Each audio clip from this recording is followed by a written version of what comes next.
تعریفیں اس رب کائنات کے لیے سزاوار ہیں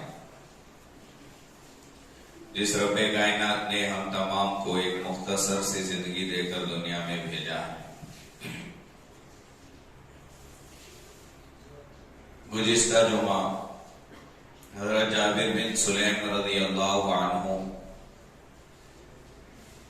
اللہ کے نبی علیہ الصلوۃ والسلام سے جب پہلی مرتبہ ملاقات کیے، اللہ کے نبی صلی اللہ علیہ وسلم کو جانتے بھی نہیں تھے۔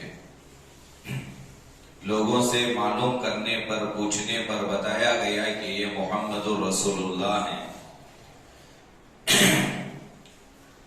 تو پھر آئے، ملاقات ہوئی، سلام کیا۔ سلام کا طریقہ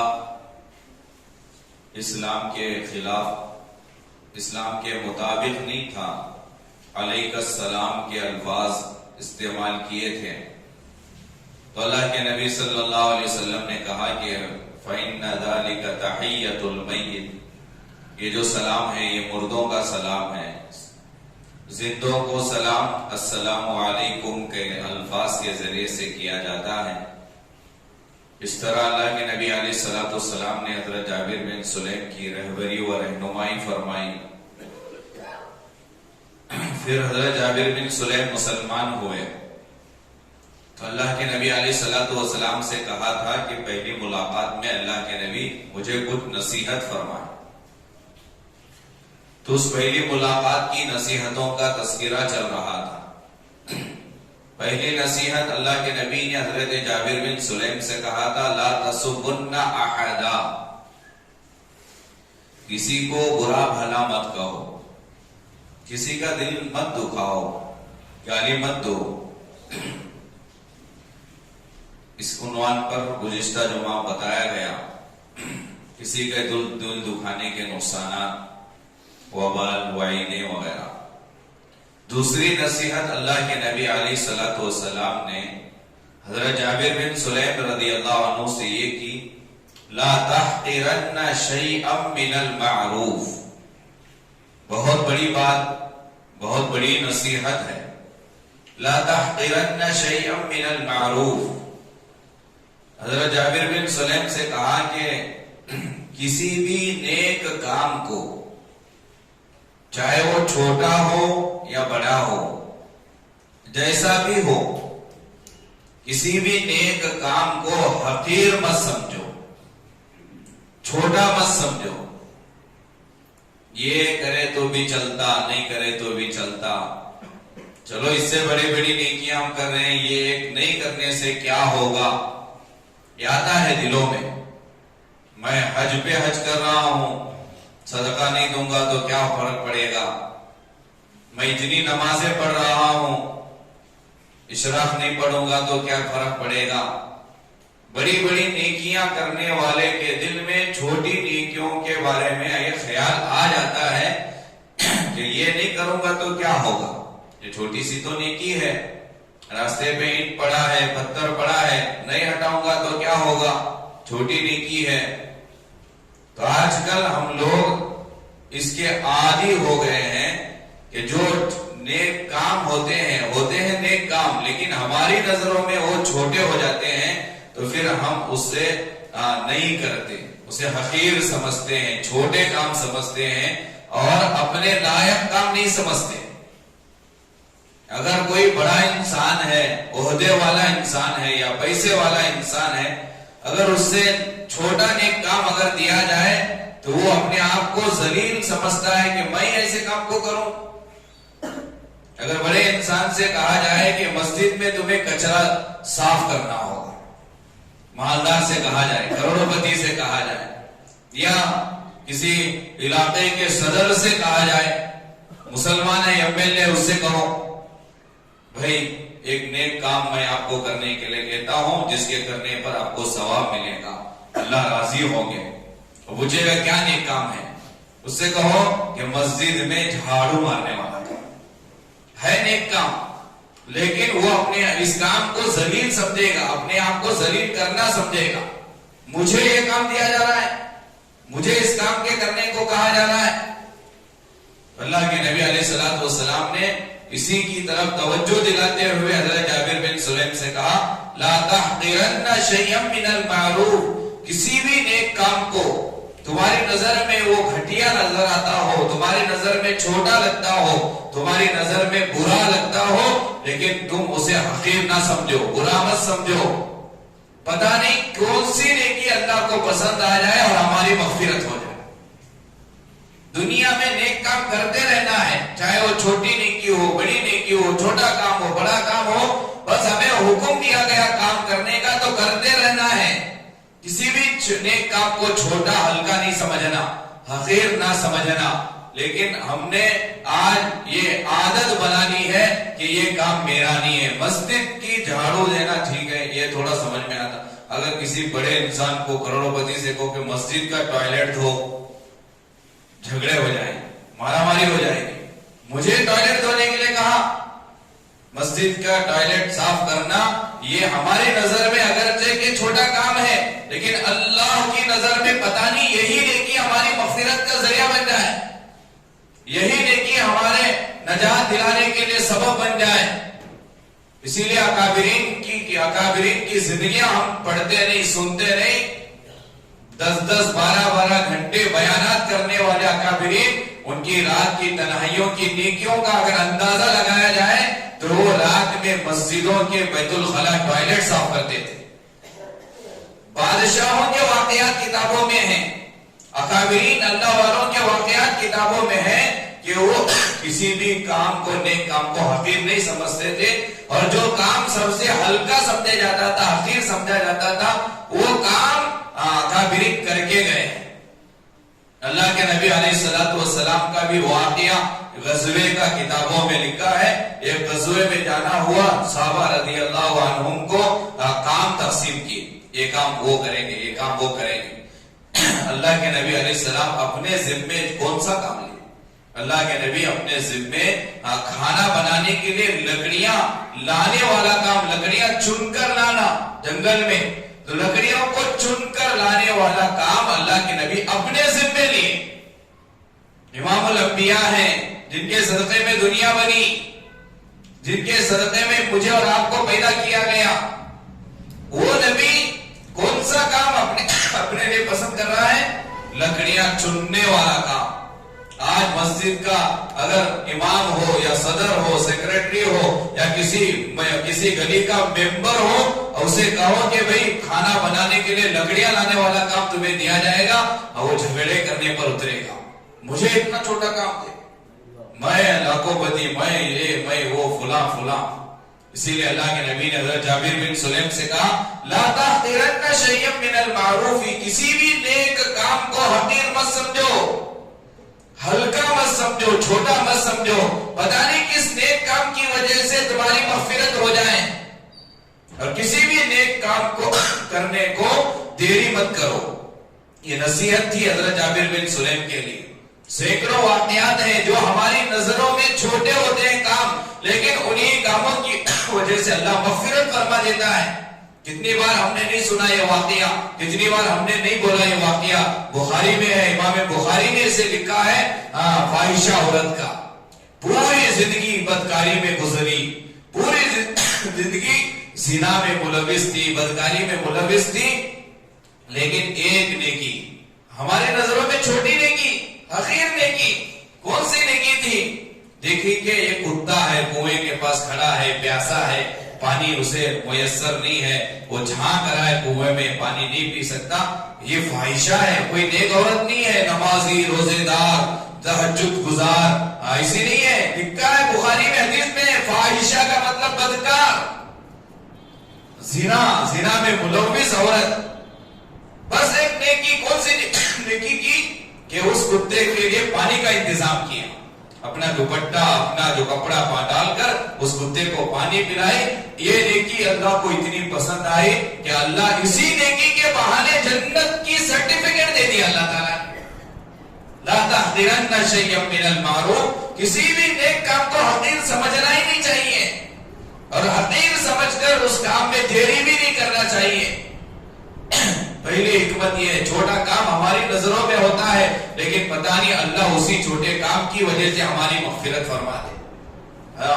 ہارون رشید کی بیوی انتقال ہوا, کسی نے خواب میں دیکھا زبیدہ کو, اس کو خواب دیکھنے والے نے کہا زبیدہ تو بڑی نیک عورت تھی, پارسا عورت تھی, ولیہ تھی, بڑے بڑے کام تو نے کیے ہیں دنیا میں, نیک کام کیے ہیں. اور حضرت زبیدہ کے بارے میں فضائل صدقات وغیرہ میں بھی لکھا ہے ان کی بہت بڑی نیکی جو تھی وہ حجاج کرام کے لیے, حاجیوں کے لیے, معتمرین عمرہ کرنے والوں کے لیے پانی کے لیے نہر کھدوائی تھی. کتنی بڑی نیکی, حاجیوں کے لیے نہر کھدوانا, پانی کا انتظام کرنا, کروڑوں اربوں پیسے وہاں خرچ کیے.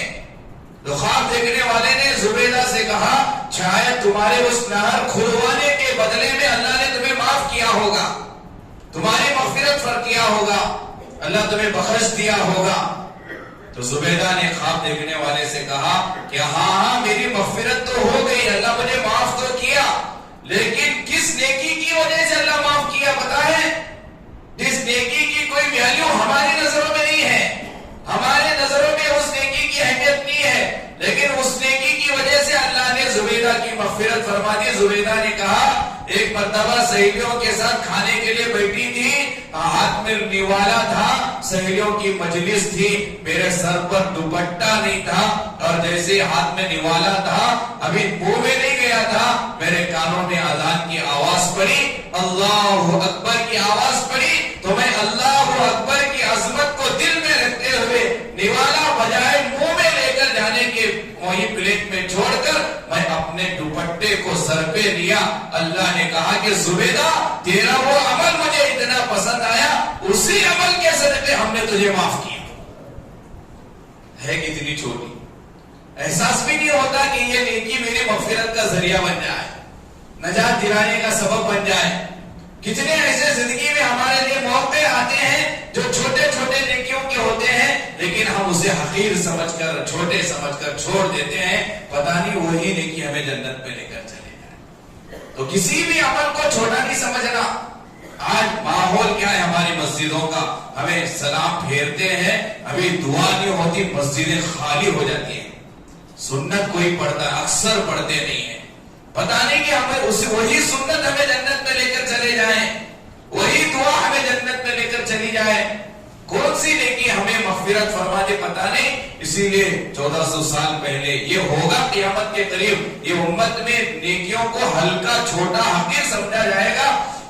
یہ اللہ کے نبی علیہ السلام نے کہا 1400 سال پہلے حضرت جابر بن سلیم سے پہلی ملاقات میں, لا تحقرن شیئا من المعروف, کسی بھی نیکی کو ہلکا مت سمجھو, چھوٹا مت سمجھو, وہی نیکی پتہ نہیں ہمیں جنت میں لے جانے والی بن جائے. ایک بڑے محدث ڈاکٹر عبد الحی رحمت اللہ علیہ, بہت بڑے اللہ والے گزرے ہیں, حضرت مفتی تقی عثمانی صاحب ان کے حوالے سے ایک واقعہ اپنی کتاب میں لکھا ہے. بڑے محدث کہتے ہیں زندگی پر حدیث پڑھانے والا, ہزار لاکھ حدیثوں کا حافظ, حدیثوں کا حافظ, بڑا محدث, زندگی پر حدیث پڑھانے میں گزری, انتقال ہوا. کسی اللہ والے نے خواب میں دیکھا تو پوچھا کہ اللہ تمہارے ساتھ کیا معاملہ کیا. اس بڑے محدث نے جن کا انتقال ہوا تھا خواب دیکھنے والے سے کہا میرا یہ خیال تھا, میرا یہ گمان تھا, میری یہ سوچ تھی کہ میں پوری زندگی اللہ کے نبی کی باتیں سنانے میں گزاری ہے, پڑھانے میں گزاری ہے, اور اتنی بڑی بڑی کتابوں کو میں نے لکھا ہے, ہو سکتا ہے اسی نیکیوں کی وجہ سے اللہ میری مغفرت فرما دے. لیکن خواب دیکھنے والے سے محدث نے کہا اللہ مغفرت تو کیا, لیکن مغفرت ہونے کی وجہ وہ بنی جس کے بارے میں میرا خیال بھی نہیں تھا. بڑی عجیب وجہ جس کی وجہ سے اللہ نے مجھے معاف کیا, میری مغفرت فرما دی.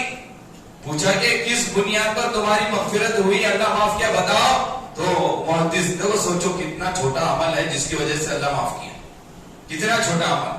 محدث نے خواب دیکھنے والے سے کہا ایک بار میں کتاب لکھ رہا تھا, حدیث کی کتاب لکھ رہا تھا, انک پیڈ جو ہوتی ہے سیاہی والا قلم, میں لکھ رہا تھا. میں لکھتے وقت میرے قلم کے نب کے پاس سامنے جانب ایک مکھی آ کر بیٹھی, وہ بیٹی وہ چوس رہی تھی انک کو. میرے دل میں یہ خیال آیا کہ یہ چھوٹی مخلوق ہے, اسے پیاس لگی ہوگی, یہ تھوڑی دیر یہ پی کر چلے جائے گی, چلو تھوڑی 1 منٹ روک لیتا ہوں, پھر بعد میں لکھوں گا میں حدیث کو. بس اس خیال سے میں لکھنے سے رک کر اتنا ہی قلم رکایا, وہ تھوڑی دیر بیٹھ کر مکھی وہ سیاہی پی کر چلی گئی. اللہ نے کہا کہ مجھے وہ تیرا عمل پسند ہے, اسی وجہ سے میں نے تیری مغفرت فرمائی. نیکیاں حقیر سمجھتے ہم, پتہ نہیں کون سی نیکی ہمیں جنت میں لے کر جائے گی. اسی لیے کہا گیا کہ جو نیکی کرنے کا موقع آئے اسے نہ چھوڑو, کرتے جاؤ. اس گمان میں بھی نہیں رہنا میں اتنے حج کیا ہوں, اتنے عمرے کیا ہوں, اتنی تہجد کی نمازیں پڑھا ہوں, پتہ نہیں اللہ کو کون سی نیکی پسند آ جائے اور مغفرت فرما دے. ایسا بھی ہو سکتا ہے بڑے بڑے نیکیوں کا انبار لے کر جانے والے جہنم میں چلے جاتے. تو جب بھی نیکی کا موقع آ جائے چھوڑنا نہیں. لیکن آج ہم, یہ میرا کام نہیں, ہم نے سمجھا ہے مسجد کی صفائی کا کام مؤذن کا ہے, مسجد کے باتھ روم ٹوائلٹ دھونے کا کام مؤذن صاحب کا ہے. کیوں ہمارا نہیں ہے؟ مسجد کس کا گھر ہے؟ اللہ کا گھر ہے. اللہ کے گھر کی صفائی کا کام میرا ہے. ہم نے کبھی سمجھا ہی نہیں ہے. راستے میں تکلیف دینے والی چیزوں کو ہٹانے کا کام غریبوں کا ہے, چھوٹے لوگوں کا ہے, میرا نہیں ہے. یعنی ایسے میرا کام حج کرنے کا ہے, میرا کام عمرہ جانے کا ہے, میرا کام پہلی صف میں آ کر ٹپ ٹاپ ہو کر کھڑے ہونے کا ہے. یہ دوسرے کام نیکی کے وہ میرے کام نہیں ہے. اسی لیے کہا کہ نہیں غلط بات ہے. ہر نیکی جو بھی ہو وہ ہر ایک کے لیے ہے, سب کرنا چاہیے. لا تحقرن شیئا من المعروف, کسی نیکی کو حقیر نہ سمجھو, کرتے رہو کرتے رہو. پتہ نہیں کون سی نیکی جن ہماری مغفرت کا سبب بن جائے. کوئی ایک نیکی اللہ کو پسند آ جائے, ہماری مغفرت ہو جائے, تو اس سے بڑی اور کون سی کامیابی ہے؟ فمن زحزح عن النار وادخل الجنة فقد فاز. قرآن نے کہا اللہ جہنم سے بچا کر جسے جنت میں ڈال دیا وہ اصل میں فاز یفوز فوزا کے معنی ایسی کامیابی جس کامیابی کے بعد ناکامی نہ ہو, اسے بولتے ہیں فاز. فقد فاز, فاز کا کیا ترجمہ؟ ایک ہے فلاح, ایک ہے فاز. فلاح کے معنی ایسی کامیابی جس کامیابی کے بعد ناکامی ممکن ہے. ایک بزنس مین ہے, تاجر ہے, تجارت کرنے والا ہے, اسٹوڈنٹ ہے, 10th میں پاس ہوا, فلاح پایا, ہو سیکنڈ ایئر میں فیل ہو سکتا نہیں ہو سکتا. ایک تاجر ہے, ایک مہینے میں 2 لاکھ روپے کما لیا, سیکنڈ مہینے 3 لاکھ کا نقصان ہو سکتا. ہر ایک یہاں کی کامیابی وہی کامیابی نہیں ہے. یہاں کی کامیابی کو فاز نہیں کہیں گے.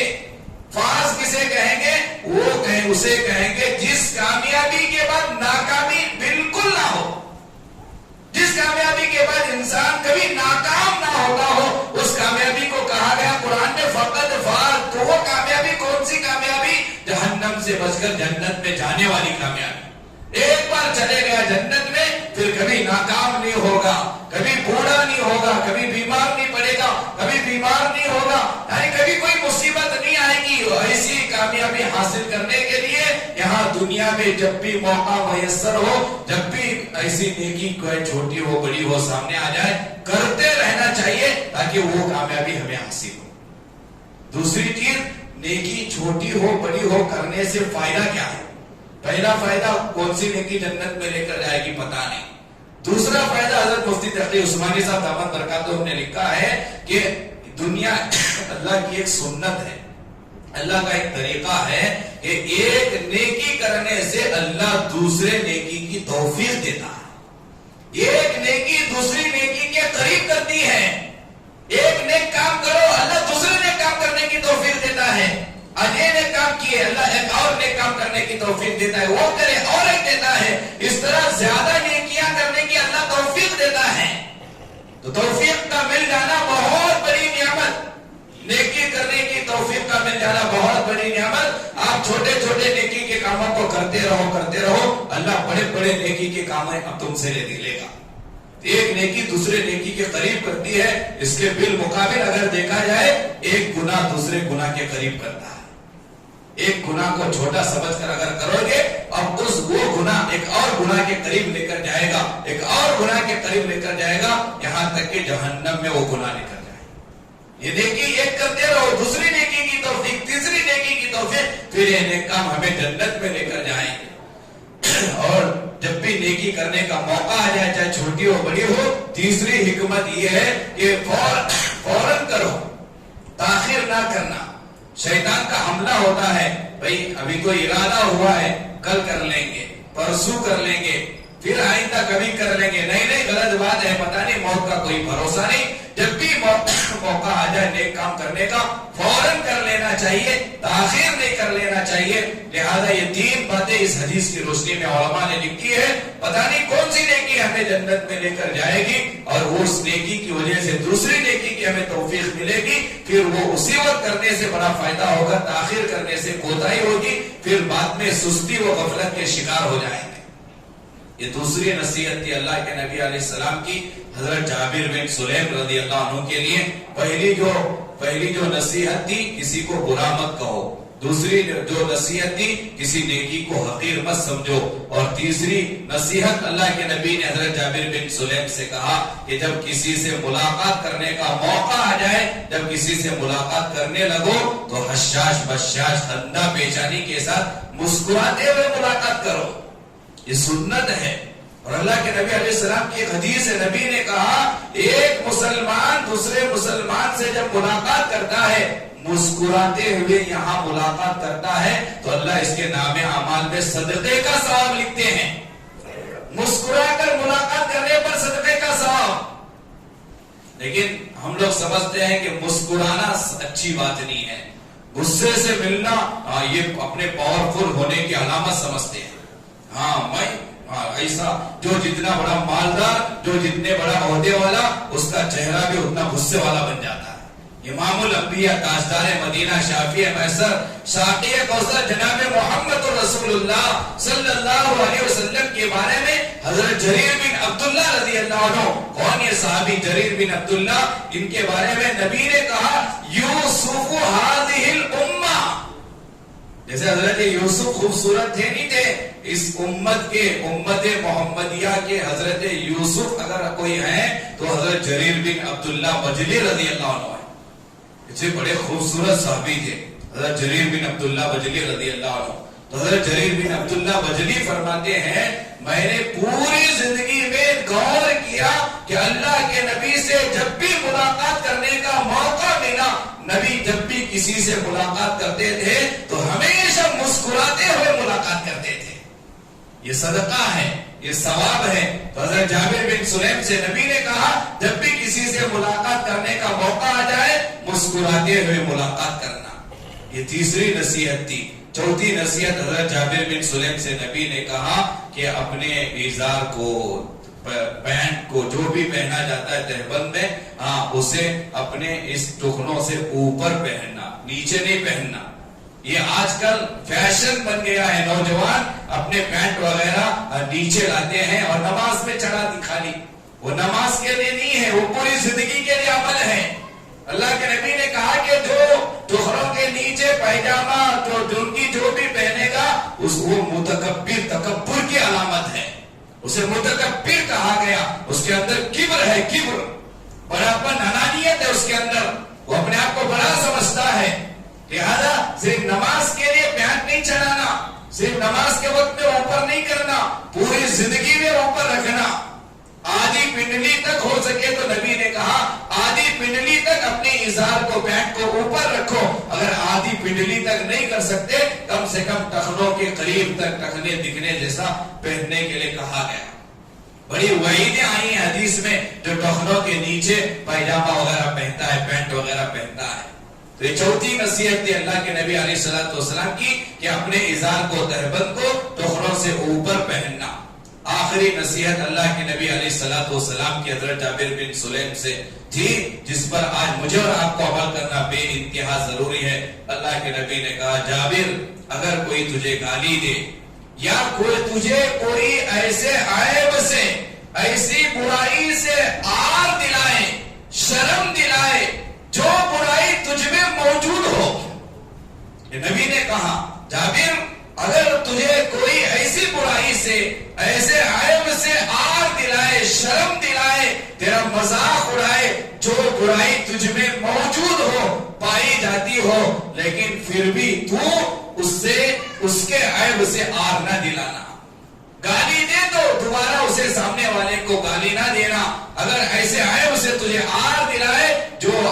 تیرے اندر موجود ہو پھر بھی تو اسے اس کے عیب یاد دلا کر اسے آر شرمندہ نہ کرنا، یہ بہت بڑی بات ہے۔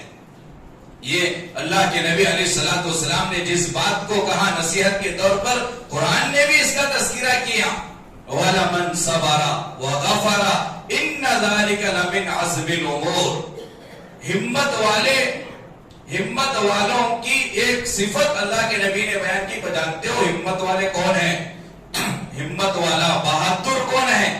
بہادر وہ نہیں ہے جو سامنے والے کو مارے، سامنے والے کو نیچا کر دے۔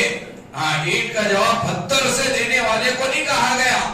قرآن نے کہا وَلَمَنْ صَبَرَ وَغَفَرَ إِنَّ ذَلِكَ لَمِنْ عَزْمِ الْأُمُورِ۔ جو حالات آنے پر یا کوئی ستا رہا ہے تو وہ سارے حالات میں صبر کا مظاہرہ کرے، استقامت کے ساتھ رہے، صبر کے ساتھ رہے۔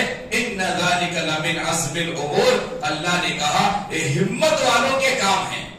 ہمت والا بہادر انسان بدلہ نہیں دیتا، وہ صبر کا مظاہرہ کرتا ہے، وہ سامنے والے کو آر نہیں دلاتا، شرم نہیں دلاتا، گالی کا بدلہ گالی سے نہیں دیتا۔ یہ پانچویں نصیحت تھی، سامنے والے کو آر نہ دلائے، خلاصہ یہ ہے کہ بدلہ نہ لیں، صبر کریں۔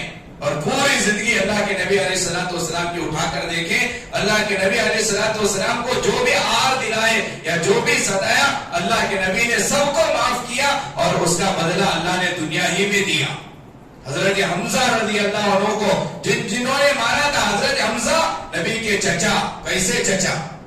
اللہ کے نبی علیہ الصلوۃ والسلام سے حضرت حمزہ نے کہا تھا بھتیجے تو یتیم ہے، در یتیم ہے، تو نے زندگی میں تیرے باپ کو عبداللہ کو نہیں دیکھا۔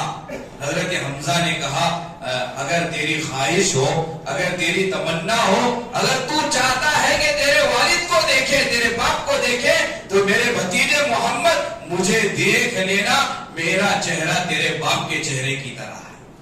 یہ اللہ کے نبی سے حضرت حمزہ نے کہا تھا میرا جو چہرہ ہے یہ تیرے والد عبداللہ کے چہرے کی طرح ہے۔ تو اللہ کے نبی علیہ الصلوۃ والسلام کو جب بھی خواہش ہوتی تھی اپنے والد محترم کی زیارت کی، حضرت حمزہ کو دیکھ لیتے تو والد کا چہرہ وہاں نظر آ جاتا تھا، اور اسے چچا کے 12 ٹکڑے کر دیے گئے۔ اللہ کے نبی علیہ الصلوۃ والسلام غزوہ احد میں حضرت حمزہ کی لاش کو دیکھا، ہاتھ جسم سے الگ کر دیے گئے، پیر الگ کر دیے گئے، ناک الگ کر دی گئی۔ تھوڑا سوچو، جس کا چہرہ نبی کے باپ کے والد کے چہرے کی طرح ہو، اس کی ایسی حالت ہوئی ہو اور نبی کو کتنی تکلیف ہوئی ہوگی۔ اللہ کے نبی علیہ الصلوۃ والسلام نے فوراً اپنے زبان سے نکالا 70 کافروں کے ساتھ میں ایسا معاملہ کروں گا۔ غم کا ماحول تھا، وہ بڑی پریشانی کا ماحول تھا۔ ادھر قرآن اترا وَاصْبِرْ وَمَا صَبْرُكَ إِلَّا بِاللَّهِ۔ اللہ نے کہا کہ آپ صبر کرو، صبر کا بدلہ اللہ دے گا، بدلہ نہ لو۔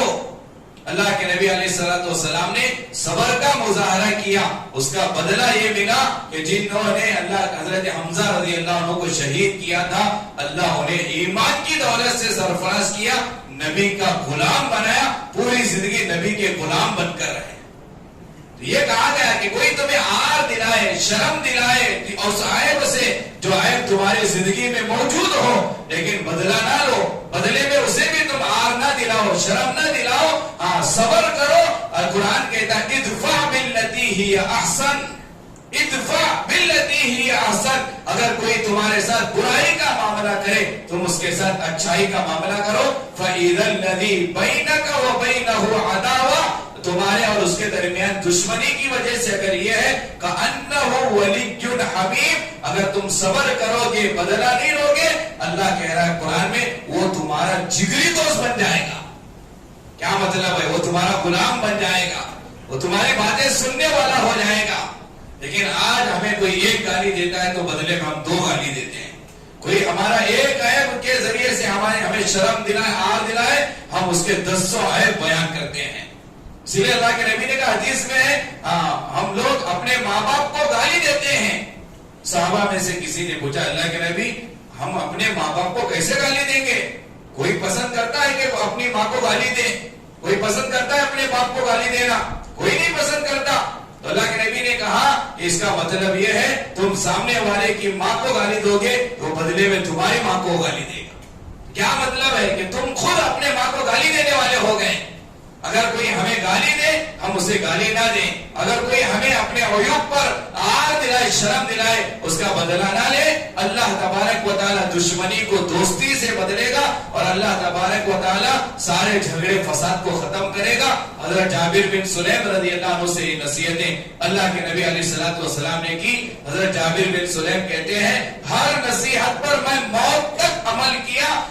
کوئی بات اللہ کے نبی نے جو نصیحت کی تھی اس کے خلاف کبھی زندگی میں نے کوئی کام نہیں کیا. حضرات صحابہ رضی اللہ عنہم کے سامنے اللہ کے نبی علیہ الصلوۃ والسلام کی کوئی بات، کوئی نصیحت، کوئی عادت آ جاتی تھی، پوری زندگی اس پر عمل کرتے تھے، کبھی اس کے خلاف عمل نہیں کرتے تھے. اللہ تعالیٰ سے دعا ہے اللہ تعالیٰ ہم تمام کو نبی کی نصیحتوں پر، نبی کی باتوں پر عمل کرنے کی توفیق نصیب فرمائے، زندگی میں لانے کی توفیق نصیب فرمائے. معزز سامعین اکرام، جیسا کہ آپ حضرات جانتے ہیں کل سنیچر کے دن انجمن گراؤنڈ میں عصر سے عشاء تک ہمارے صفا خدمت ٹرسٹ کی جانب سے 6 غریب لڑکیوں کے نکاح کرائے جا رہے ہیں، جس میں بنگلور سے حضرت مولانا پی ایم مزمل صاحب والا جاہی دامت برکاتہم تشریف لا رہے ہیں. انشاءاللہ مغرب کے بعد حضرت کا پرمغز بیان بھی ہوگا اور یہ ہمارا جلسہ عصر سے شروع ہوگا. عصر کی نماز کے بعد بیجاپور کی جامعہ مسجد شاہی مسجد کے امام و خطیب حضرت مولانا یوسف صاحب قاضی شاہی و قاسمی دامت برکاتہم کا بیان ہوگا. مغرب کے بعد مزمل صاحب کا بیان ہوگا. پھر آخر میں نکاح خانی ہوگی، 6 غریب لڑکیوں کے اس میں نکاح ہوں گے. ماشاءاللہ آپ حضرات ہمیشہ ہمارا تعاون کیے، ابھی بھی کیے. اللہ آپ کو اس کا بہترین بدلہ نصیب فرمائے. لیکن تعاون کر کے اپنے گھروں میں رہنا نہیں ہے، کل وہاں تشریف لانا ہے. آئیں گے انشاءاللہ، اس کی دعوت چلائیں، دوست و احباب کو لے کر آئیں، اپنی مستورات کو بھی ساتھ میں لائیں. مستورات کے لیے پردے کا انتظام ہے اور پروگرام کے آخر میں تمام کے لیے کھانے کا بھی نظم کیا گیا ہے. اور یہ کھانا ہماری ٹرسٹ کے فنڈ میں سے نہیں ہے. یہ خیال میں نہ لانا وہ صدقے کا پیسے کا کھلا رہیں گے. نہیں، کھلانے والے علماء ہیں، مفتیاں ہیں، ایسا آپ کو نہیں کھلائیں گے جو جائز نہیں رہتا. آپ اپنے طور پر کوئی فیصلہ نہ لو. الحمدللہ ہمارے اکابرین بزرگ احباب ہیں، ہمارے والنٹیئرز ہیں، نوجوان ہیں، وہ اپنے جیب سے حلال پاکیزہ پیسے یہاں دیے ہیں کھانا کھلانے کے لیے. وہ ٹرسٹ کے فنڈ میں سے وہاں کھانے کا نظام نہیں ہے، وہ باہر سے ہمارے بزرگ احباب، ہمارے والنٹیئرز نوجوانوں نے اس کا انتظام کیا ہے. وہ حلال ہے، ہم جانتے ہیں مسئلہ کہ کون سا کھانا کھلانا ضروری ہے، وہی آپ کو کھانا کھلایا جا رہا ہے. لہذا پروگرام کے آخر میں کھانا کھا کر بھی جائیں گے انشاءاللہ. اس کی دعوت کو عام کرو اور خصوصی طور پر آپ سے درخواست ریکویسٹ یہ ہے آپ دعائیں کریں. ظاہری طور پر جو کچھ کرنا تھا وہ کام ہو رہے ہیں، لیکن کسی بھی جلسے میں کامیابی اس وقت ملے گی جب اس میں روحانیت، نورانیت آئے گی. اور جلسوں میں اور اجتماعوں میں نورانیت اور روحانیت وہ ساؤنڈ سسٹم سے، کرسیوں سے، لائٹوں سے نہیں آتی، وہ ہماری دعاؤں سے، روزوں سے، صدقے سے آتی ہے. آپ سے درخواست ہے اس جلسے کی کامیابی کے لیے، اور فروری میں جو ہمارا اجتماع ہونے جا رہا ہے، پورے ضلع کا اجتماع ہونے جا رہا ہے، ایسے جلسوں کی، اجتماعوں کی کامیابی کے لیے اپنی دعاؤں میں یاد رکھنا. کریں گے انشاءاللہ. 2 رکعت صلاۃ الحاجہ کی نماز پڑھ کر دعا کرو. 5-10 روپے صدقہ نکالو. اگر ہو سکے تو ہمارے اجتماع تک روزے بھی رکھتے رہو. اس کا فائدہ یہ ہوگا جو مقرر، جو خطیب، جو بیان کرنے والے وہاں بیان کریں گے، اللہ ان کی زبان پر ہمارے صدقے کا اثر ڈالے گا، ہماری دعاؤں کا اثر ڈالے گا. وہ بات ان کی زبان سے نکلے گی، مجمع کے دل پر اثر کرے گی، اور ان کی باتوں کی وجہ سے، ہمارے دعاؤں کی وجہ سے بہت سارے لوگ اپنی زندگی میں توبہ کر کے ایک نئی زندگی کا آغاز کریں گے. گزشتہ سال ہمارے شادیوں کا پروگرام ہوا، ابھی دعوت دینے کے لیے ہم جا رہے تھے، انجمن کے ایک ممبر سے ملاقات ہوئی، دعوت دیے تو انہوں نے ایک بڑی بات کہی. وہ بات بتا کر اپنی بات ختم کر. انہوں نے کہا گزشتہ سال شادیوں کے پروگرام میں بیان سنا قاری محمد علی صاحب دامت برکاتہم کا. جب میں بیان سنا اسی دن میں نے اپنے موبائل میں فیس بک کو ختم کیا. پورا 1 سال ہو رہا مولانا، 1 سال میں ایک بار بھی میں نے فیس بک بندی کیا تھا، کسی کی بھی آئی ڈی کے ذریعے سے میں نے اوپن نہیں کیا. میں توبہ کیا فیس بک سے. یہ نتیجہ ہے. ہمیں پتا نہیں ہوتا کس کی زندگی میں کیا تبدیلی آ رہی، کون کس سے توبہ کر رہا، کون کیسے اپنی زندگی بدل رہا. ایک حافظ صاحب سے ملاقات ہوئی، حضرت درود شریف پڑھنے کے لیے کہا تھا گزشتہ شادیوں کے پروگرام میں. حافظ صاحب نے کہا کہ جب سے انہوں نے کہا ہے اتنی کوشش میری ہو رہی ہے کہ روزانہ 1000 مرتبہ درود پڑھنے کی کوشش کر رہا ہوں. تو پورے ایک سال انہوں نے 1000 مرتبہ درود شریف آئندہ زندگی میں پڑھیں گے، اور ایک نے فیس بک کو بند کیا. یہ وہ کارگزاریاں جو ہمیں سننے کو ملی ہے. ایسے اور کتنی کارگزاریاں ہوں گی جو ہمیں معلوم نہیں ہے. اور میں اللہ کی ذات پر بھروسہ و یقین رکھتا ہوں یہ جو کچھ بھی ہو رہا ہے یہ سب ثواب انشاءاللہ اللہ ہم تمام کو عطا کرے گا. ایک کو نہیں آتا، سب کو دے گا. جو بھی جس لائن سے تعاون کر رہے ہیں، ساتھ دے رہے ہیں، دعائیں کر رہے ہیں، جانی مالی ساتھ دے رہے ہیں، اللہ تمام کو اس کا بہترین بدلہ نصیب کرے گا. اللہ سے دعا ہے اللہ تعالیٰ اس میں اخلاص نصیب فرمائے، نام و نمود شہرت سے اللہ ہماری حفاظت فرمائے، اور اللہ موت تک ایسے کاموں میں ہمیں حصہ لینے کی توفیق نصیب فرمائے، ایسے کام کرنے کی توفیق نصیب فرمائے. آمین. وآخر دعوانا